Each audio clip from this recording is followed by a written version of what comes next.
Bon, très bien, merci pour ces échanges. Pour clôturer ce séminaire, je vais, s'il le veut bien, laisser la parole à donc Jean-Baptiste Combi, qui est à distance et que je remercie pour avoir suivi tout ce séminaire en visioconférence. Euh, voilà, on va juste tester le son. Je vais rester ici, voir si on vous entend bien.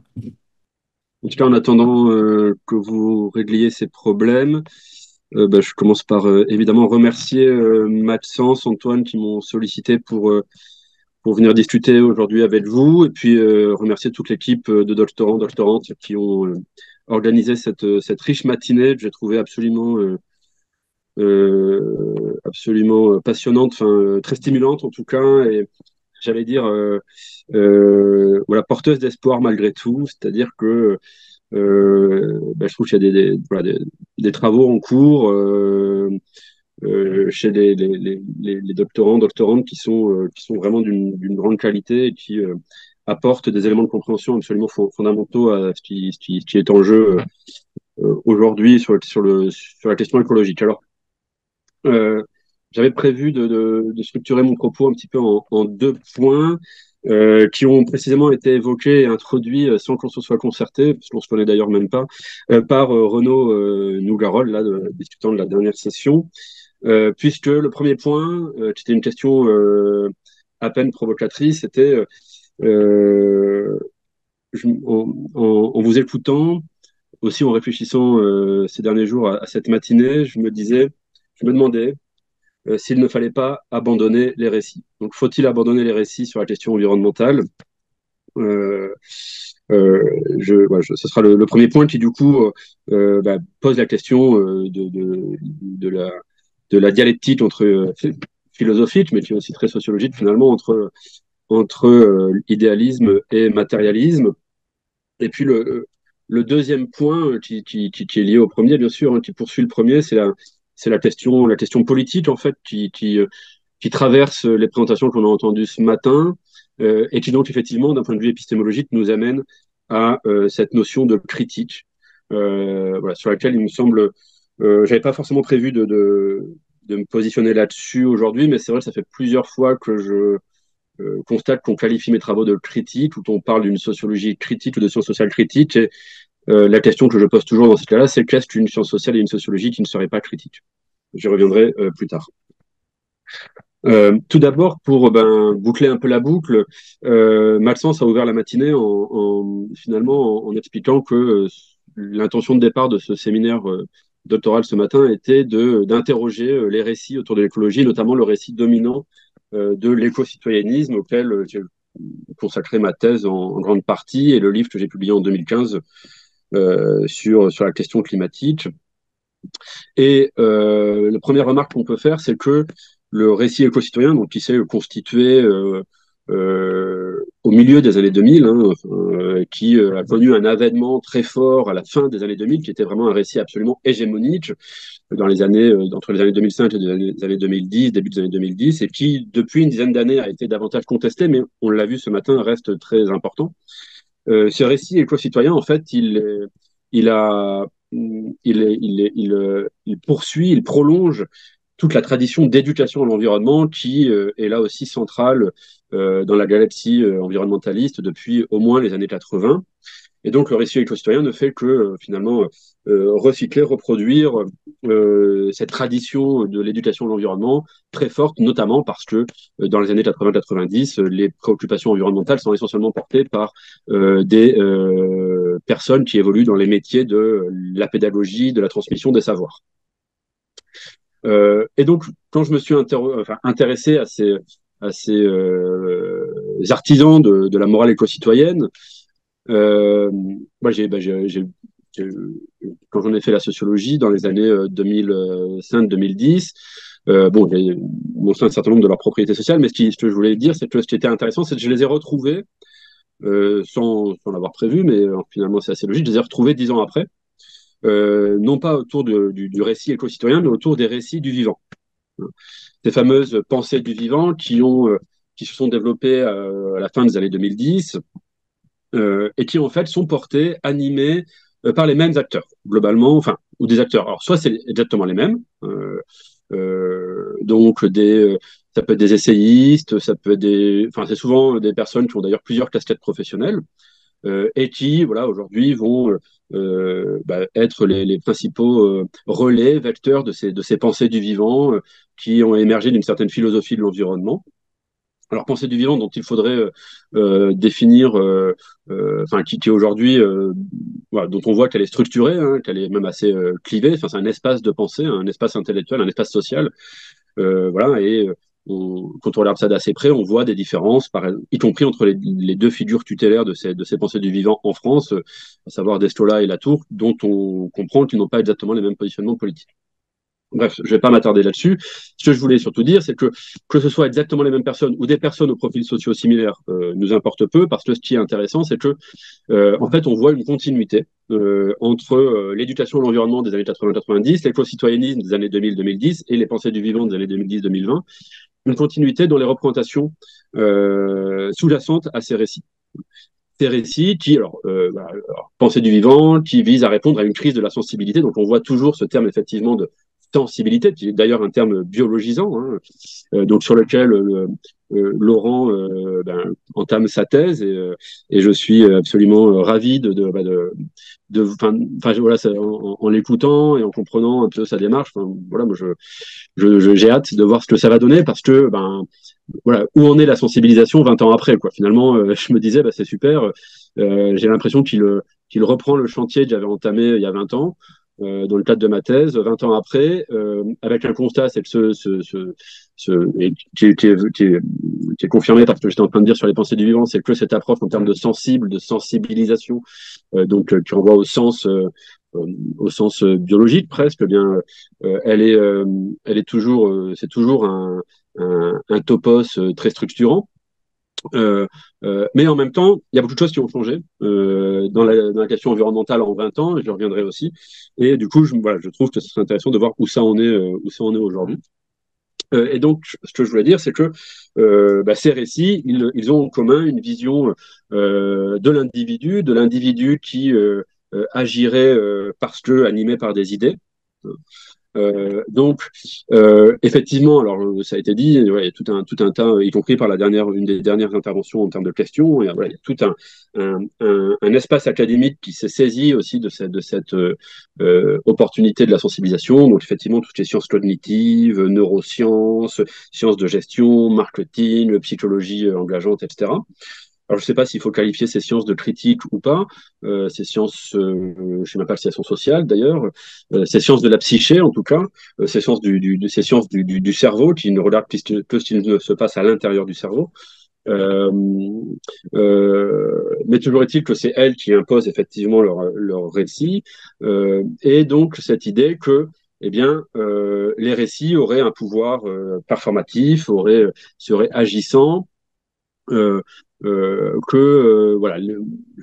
derrière il y a cette idée que une représentation des individus comme des homo ecologicus qui en situation d'information pure et parfaite se comporteraient comme il faut pour résoudre les maux de la société, les maux MAUX, et donc finalement à suivre cette idéologie là, il suffirait d'employer les bons discours, d'informer comme il faut, de former comme il faut, ce qui a été dit par Laurent, et il y aurait plus de problème. Bon, c'est une idéologie qu'on retrouve en dehors de l'environnement, hein, de la question environnementale. On la retrouve très fort en matière de santé, on la retrouve très fort en matière d'économie, on la retrouve finalement sur beaucoup de domaines d'action publique. Pourquoi? Parce que cette idéologie, elle est au cœur du néolibéralisme. Je renvoie là aux travaux notamment de Loïc Vacan qui le montrent bien.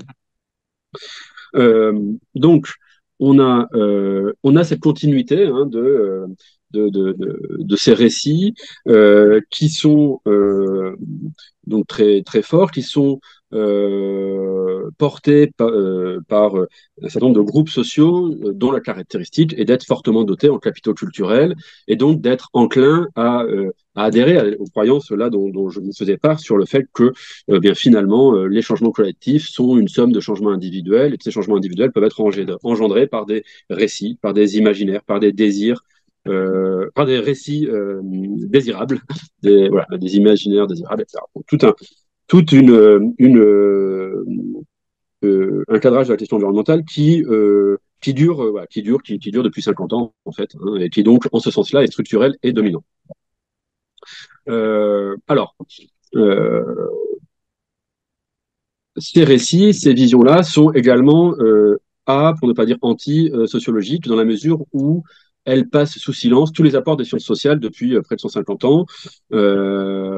Sciences sociales qui nous aident à montrer que ce sont moins les idées qui mènent aux pratiques que les pratiques qui mènent aux idées. Et là, je reprendrai bien l'avant-dernière phrase, il me semble, de Maudy, quand il disait que les expositions différenciées aux pollutions dans l'usine à Gardanne entraînent des définitions différenciées des problèmes environnementaux. Bah, oui, je pense que c'est effectivement ce qu'on constate. Hein, et c'est d'ailleurs aussi le titre de la dernière, de la deuxième session. Je l'ai plus sous les yeux parce que, bref, mais qui parle effectivement d'expérience et de statut. Et c'est nos expériences, nos statuts qui vont façonner nos manières d'appréhender les questions environnementales et pas tellement l'inverse. Alors, au départ, moi, je viens de la sociologie des médias initialement, bien la sociologie des médias a fortement contribué justement à montrer en quoi les récits étaient euh,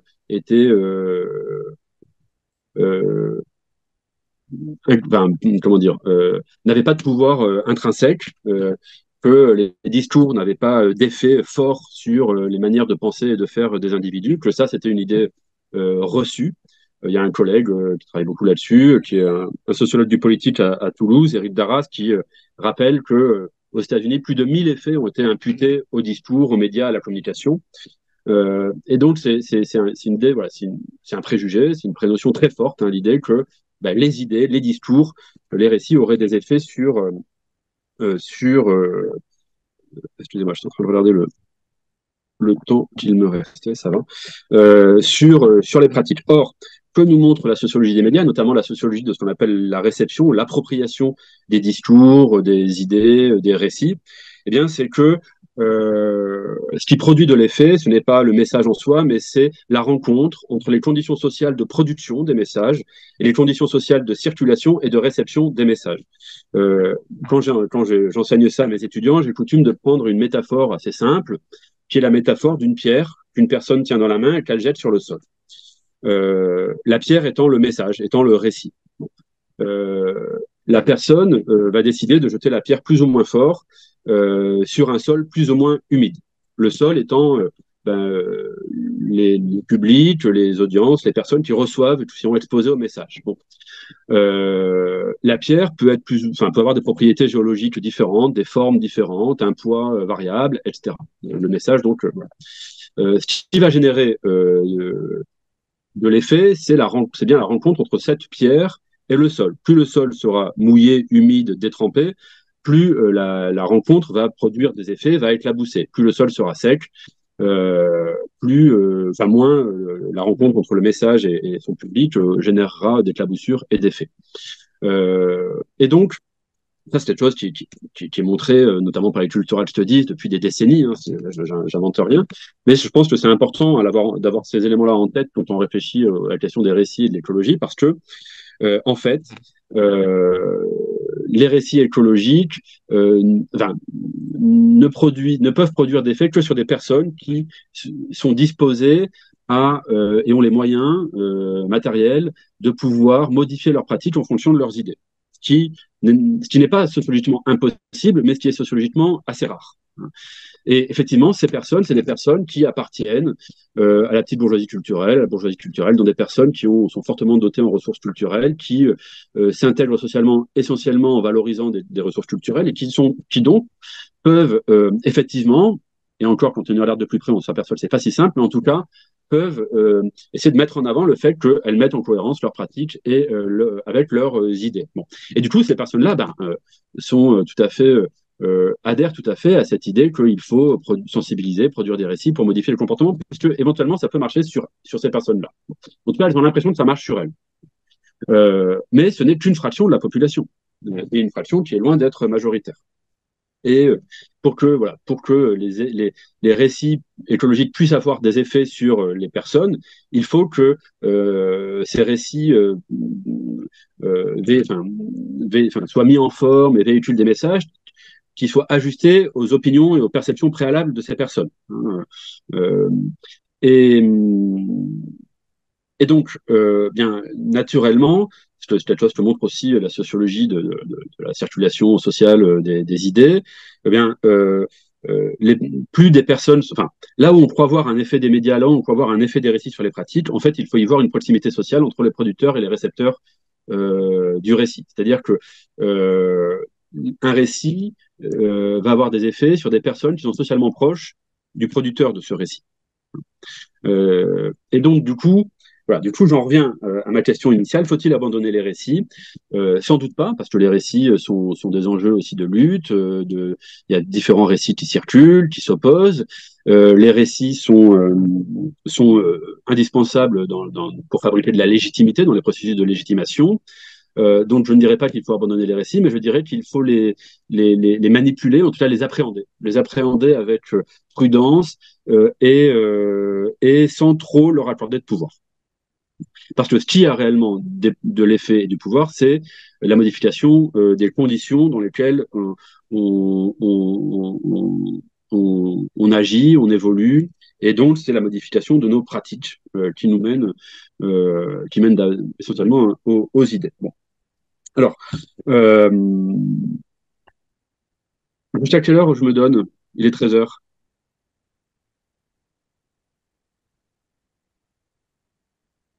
On peut tirer encore 5 minutes de plus.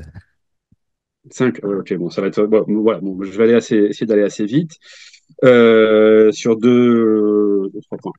Euh, du coup, le fait que les récits, tout, en fait, et au-delà des récits, tout ce qui relève des biens, des productions culturelles, sont historiquement centrales dans les mobilisations écologistes, est lié au fait que, ben, effectivement, on le sait, c'est pas un scoop, les mobilisations écologistes sont essentiellement portées par des personnes qui s'intègrent socialement en misant sur le capital culturel. Et donc, et on voit historiquement des affinités entre les milieux de la culture et les milieux écologistes de diverses façons. J'ai pas le temps de détailler.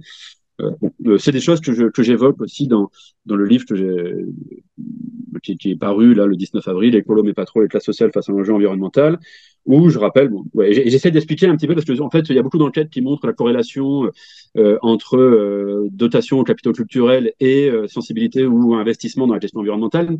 Donc on voit la corrélation, mais elle est rarement expliquée. Donc j'ai essayé sur quelques lignes, quelques pages de mieux, enfin d'essayer à la fois de documenter un peu plus ça et puis de montrer aussi quels étaient les mécanismes qui faisaient que. Hein. Et c'est notamment des mécanismes qui ont en lien avec les manières de s'intégrer et de se valoriser socialement.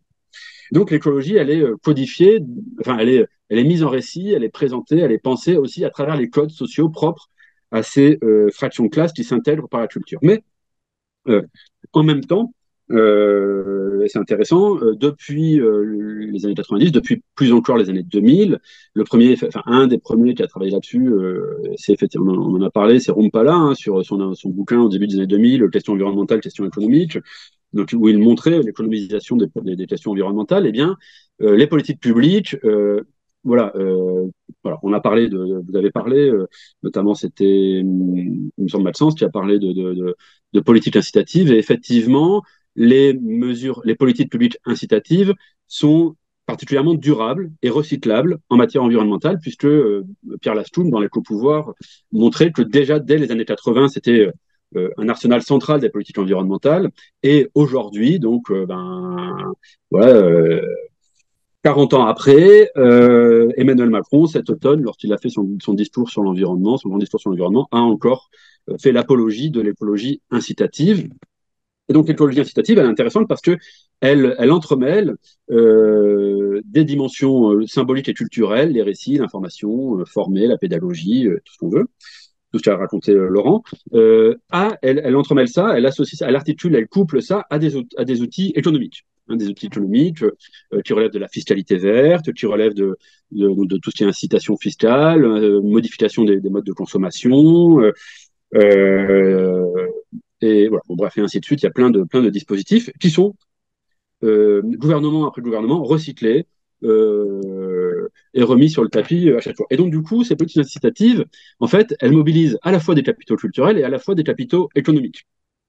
Euh, et donc, ce que je veux dire, c'est que les politiques publiques de l'environnement, en fait, offrent tout un tas de prises fondées sur des logiques budgétaires, comptables, fiscales, qui résonnent pour le coup avec non plus les fractions culturelles des classes sociales, mais avec les fractions économiques. Des personnes qui, pour le coup, s'intègrent, se valorisent essentiellement par l'accumulation de, non pas tant de capitaux culturels, mais de capitaux économiques, et qui donc vont être plutôt à l'aise et se saisir de ces dispositifs-là. Voilà, et donc du coup, il me semble que voilà, Antoine a proposé de mobiliser le concept de champ. Il me semble que dans la sociologie élaborée autour de Pierre Bourdieu, euh, c'est surtout le concept de capital qui me paraît le plus opérant, parce que le concept de champ, c'est effectivement pas évident dans la mesure où on est souvent à l'interface et à l'intersection avec l'environnement entre différents champs, champ des politiques publiques, champ économique, champ culturel. Et donc, moi, je parle à titre personnel, j'aime autant utiliser le concept de configuration d'Elias. En tout cas, l'important est d'avoir une approche relationnelle, et c'était un des apports, je crois, de l'ensemble des communications de ce matin, que d'avoir cette perspective relationnelle et empirique. Mais je pense alors, voilà. Donc, la notion de champ, peut-être pas évident, mais par contre, je pense qu'il est important de mobiliser la notion de capital. Alors, les bourdieusiens puristes diraient oui, mais en fait, on ne peut pas utiliser le concept de capital sans utiliser le concept de champ et sans utiliser le concept d'habitus. OK. Mais en tout cas, on peut mobiliser le concept de capital en renvoyant à l'espace social et aux modalités de positionnement dans l'espace social. Et il me semble que l'écologie met en jeu deux formes, voilà, ces deux formes de capitaux qui sont d'ailleurs centrales aujourd'hui encore dans la formation des classes sociales, hein, les capitaux culturels et les capitaux économiques. Alors, je voudrais maintenant en venir à ma deuxième partie, qui va devenir en fait une conclusion, euh, euh, avec deux, trois points, et puis bon, voilà, peut-être que vous aurez des questions, on aura le temps de poursuivre. Oui, je vais vraiment finir en 2 minutes. Euh, sur la question du politique, de la conception du politique, et ça fait écho à ce que je disais par rapport à la thèse que démarre Laurent sur voilà, 20 ans après. Qu'est-ce qui s'est passé en fait entre le moment. Moi, j'ai commencé ma thèse en 2004, voilà, Laurent a commencé sa thèse en 2023, 20 ans après. Qu'est-ce qui s'est passé? Eh bien, on est passé, il me semble, d'une représentation, et ça s'est joué à la fin des années 2000, début des années 2010, en fait, entre la COP de Copenhague et la COP de Paris, donc entre la COP 15 et la COP 21, il y a quelque chose qui se transforme fortement, il me semble, et qui du coup modifie un peu un certain nombre d'enjeux. On passe de la question environnementale à la question écologique, pour le dire vite. On passe de la question de la défense de l'environnement, de la protection des écosystèmes naturels et de la lutte contre des pollutions plutôt localisées, donc ça c'est la question environnementale, à la question écologique, c'est-à-dire à la question de l'écologisation de l'ensemble des domaines d'activité. Et donc, euh, la question environnementale voilà, est d'une certaine façon désectorisée et elle va se poser comme la question de la transformation en profondeur des sociétés, des organisations sociales. Et ça, c'est très clairement, très nettement marqué à Paris en 2015, à la COP21 à Paris en 2015. Et du coup, ça change les perspectives politiques. Par exemple, et ça pose la question différemment des alliances de classe. Euh, Par exemple, quand Modi, voilà, le travail que mène Modi avec Valérie et qui fait aussi écho aux travaux historiques de socio-historiques de Renaud, Beko, on est sur des luttes qui sont à l'intérieur d'une industrie qui vise à résoudre un problème relativement localisé, à transformer peut-être un mode de production industriel pour le rendre moins nocif pour les travailleurs. Et donc là, on a des alliances de classe qui sont, enfin, ou en tout cas, en l'occurrence, dans le cas de Modi et Valérie, plutôt des conflits de classe, qui sont liés à une lutte contre une pollution. Et c'est des combats qui sont toujours importants et instructifs. Et voilà, on retrouve ça un peu sur la question des pesticides aussi, qui a été abordée par Nadège.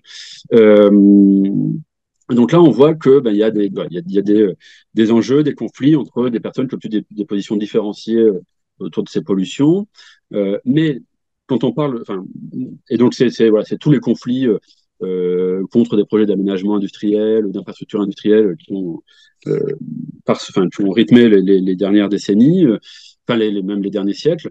Il me semble que là, il y avait les rapports de classe qui sont en jeu dans ces moments-là, sont pas tout à fait les mêmes que ceux qui sont en jeu aujourd'hui pour transformer l'ensemble du monde social. Puisqu'aujourd'hui, il est acté qu'il faut transformer non plus des modes de production de certaines filières industrielles, mais transformer les modes de vie collective, voilà, les modes de production du monde social, les institutions sociales. Et donc, ça engendre des questions un peu différentes. Et je terminerai donc du coup sur la question de la critique, c'est-à-dire que finalement, cette question de l'écologisation du monde social, l'écologisation de l'ordre social, elle engage une conception de la politique particulière. Euh, et, euh, et, et dans les présentations que vous avez proposées, il me semblait que vous engagiez peut-être une définition plus restreinte du politique comme politique publique, hein, et des luttes autour de politiques publiques. Et du coup, réfléchir à articuler ça avec une vision plus macro du politique, comme tout ce qui touche à l'organisation des structures sociales et des hiérarchies sociales. Parce qu'aujourd'hui, l'écologisation de l'ordre social, c'est d'abord une redéfinition des hiérarchies sociales et du coup, quelle alliance de classe autour de cette question-là. Et du coup, voilà, pour ce qui est de la critique, alors moi, ce qu'on m'a enseigné, en fait, quand j'étais étudiant en sciences sociales, c'est que les sciences sociales sont inévitablement critiques. C'est-à-dire que le geste des sciences sociales est, dès le départ, un geste critique. C'est quoi ce geste? C'est celui de la rupture avec les prénotions, le geste durkheimien, ou celui qui consiste, avec Norbert Elias, à aller chasser les mythes dans la forêt des préjugés. Et quand on fait ce travail-là, donc d'objectivation, on fait un travail critique. Ça veut dire quoi? Ça veut dire qu'on se pose une question toute simple, c'est euh, pourquoi les choses se passent comme ça et pas autrement? Quand on fait des sciences sociales, on a toujours en tête que les choses ont pu se passer, ont pu et pourront se passer autrement. Et que donc on cherche à comprendre comment le cours des choses s'est imposé de cette façon-là et s'est naturalisé. Ça, il me semble que c'est le b.a.-ba épistémologique des sciences sociales. Et c'est un b.a.-ba critique. C'est vrai que je me pose toujours la question de, OK, mais c'est quoi une sociologie qui n'est pas critique? Ce serait quoi des sciences sociales qui ne seraient pas critiques? Si ce n'est des sociologies, des sciences sociales qui ont pour objectif de légitimer l'ordre établi et qui donc, du coup, seraient tout aussi idéologiques et positionnées politiquement que celles qui ne seraient pas critiques. Donc, ça pose la question de la neutralité et la différence nécessaire à faire entre neutralité et objectivation, mais c'est un autre débat épistémologique qu'on ne va pas ouvrir maintenant. En tout cas, voilà, et pour finir à nouveau sur une question, on a parlé, et je trouve que c'est important, de gouvernement par les prix, de gouvernement par les normes, de gouvernement par les conduites. On pourrait aussi parler de gouvernement de la critique, qui en matière d'écologie est très important. La question, finalement, c'est est-ce qu'il ne faudrait pas aussi gouverner les structures sociales ou modifier les structures du gouvernement pour pouvoir produire d'autres types de politiques publiques plus ambitieuses et plus réalistes à l'ampleur des enjeux qui sont devant nous. Je vous remercie pour votre attention. Je m'excuse de ne pas pouvoir avoir été en présentiel. C'est toujours plus agréable que la visio, mais voilà, c'était compliqué pour moi et je suis en tout cas ravi d'avoir pu vous écouter et échanger avec vous. Et s'il y a des questions, je suis preneur. Merci et au plaisir de vous rencontrer de visu bientôt, j'espère. Merci beaucoup Jean-Baptiste pour cette riche clôture qui permet de mettre en perspective l'ensemble des présentations qui est porté sur des sujets assez différents, mais avec, je pense, une volonté commune, en effet, d'investiguer cette question de récit. Euh, je pense qu'il va falloir qu'on clôture directement, malheureusement, qu'on rende l'amphi pour d'autres séminaires, notamment cet après-midi. Mais, euh, mais voilà, je suis très content d'avoir passé cette matinée à réfléchir sur cette question d'éco-citoyens et de récits et d'avoir pu avoir des participations très variées, que ce soit en vidéoconférence ou dans la salle. Merci encore à toutes les personnes qui ont fait que ce séminaire ait été possible. Puis je crois que c'est bon. On peut se dire au revoir alors. Merci beaucoup, au À revoir. bientôt, Jean-Baptiste. Merci encore. Merci, ouais, bonne continuation, à bientôt.